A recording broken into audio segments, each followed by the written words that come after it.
Okay, take 4. I've got a cranky toddler in my lap. Let's see if I can make this video coherent enough for everybody to understand what's going on. I'm going to be demonstrating how to do a make one right and a make one left increase.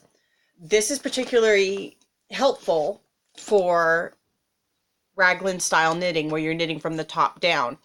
It leaves a very tailored edge. As you can see, the stitches slant in the direction of the make. So what you do is you knit to 1 stitch before your marker, and then you pick up the bar, this little bit between the 2 groups of stitches, and place it on, sorry, baby bumped the thing, place it back on the needle. And you want what would normally be your back leg of your stitch in the front. This is because we're going to knit into it and twist it.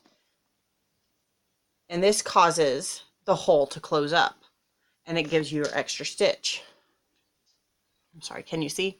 See, it twisted it.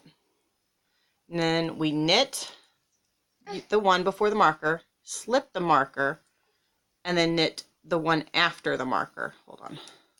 My marker went away around. After the marker.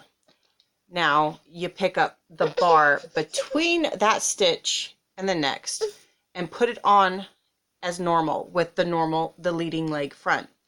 But now you are going to knit into the back loop to twist it to the left.